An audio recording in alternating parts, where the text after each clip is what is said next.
When we pulled in at the lodge, Pemberley Park was large. Contains quite a variety of ground. Ah, glorious woods. Eh? Woods! Good stream for fishing.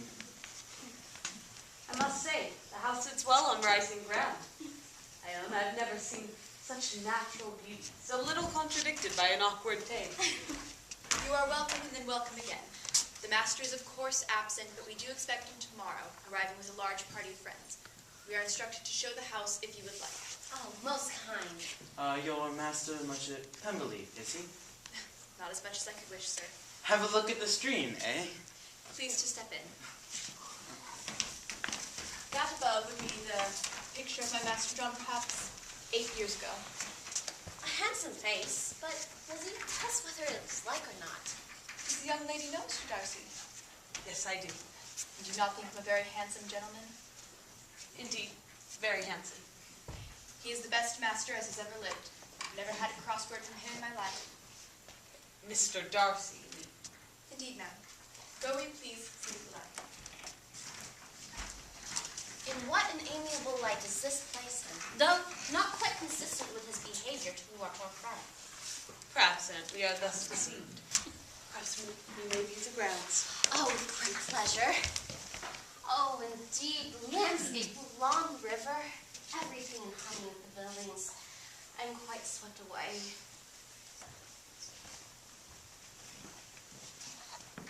Oh. Oh. Ah. Eh. Miss Bennet, this is a most welcome surprise. Indeed, most welcome. May I inquire of your well-being? That of your family? In all regards, well. I am pleased to hear so. Would you do me the honor of introducing me to your two friends? Oh, yes. Mr. and Mrs. Gardner, may I present Mr. Darcy? Charmed. Delighted. My uncle in it. That, of course, only adds to the honor. Wonderful stream, Mr. Darcy. Capital angling, I suspect.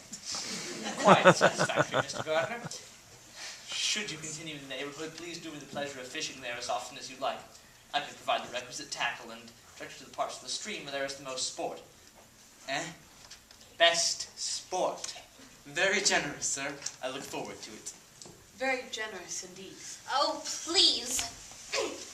Accept our forwardness in walking the grounds. Your housekeeper informed us you would not be here till tomorrow. I have preceded my party to arrange their comfort. Among them are some who would claim acquaintance with you, Mr. Bingley and his sister, and there is one more who greatly wishes to be made known to you. Will you allow me, or do I ask too much, to introduce you to my sister during your stay at Lent? I am delighted by this compliment. Ah. Yes. With great pleasure.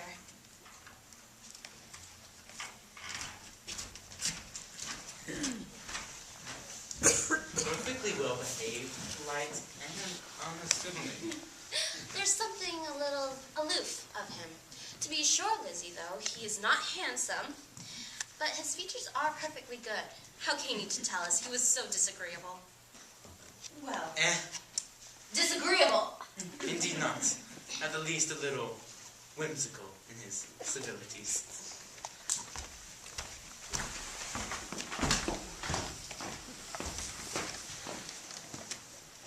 My dear sister, the meetings and introductions suggested by Mr. Darcy took place 2 days following and excited my lively attention.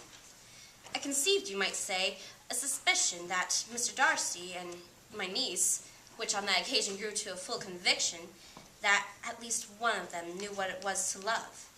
Of Lizzie's sensations, though, I remain a little in doubt, but of the gentleman's overwhelming admiration was evident enough.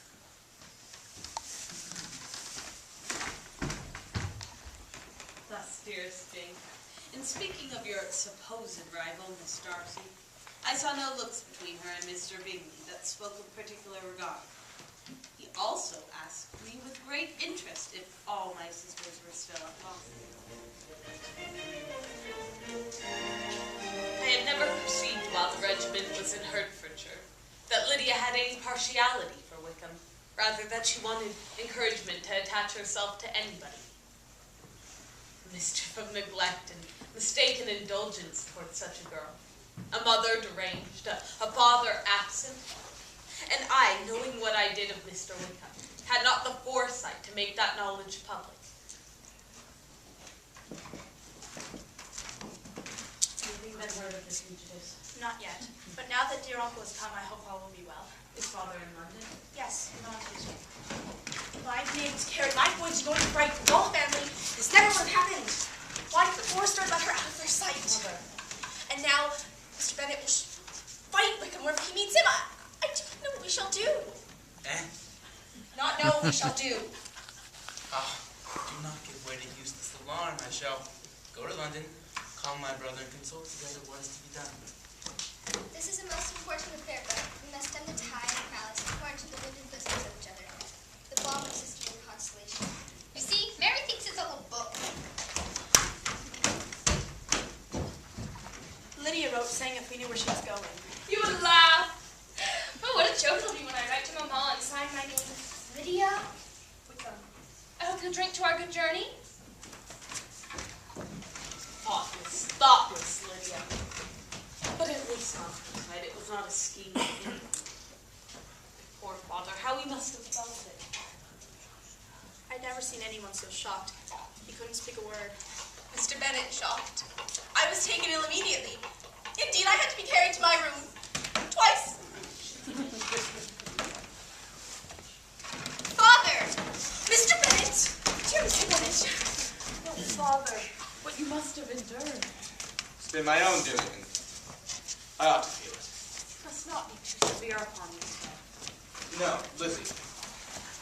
Let me for once in my life feel how much I am to blame. Or perhaps I'll defer until Kitty runs away.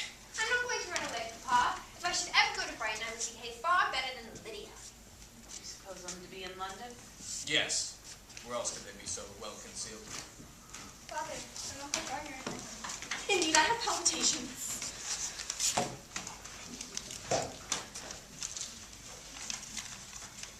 I have seen them both. They are not married, nor can I find there was any intention of doing so. Water. However, I hope it will not be long before they are.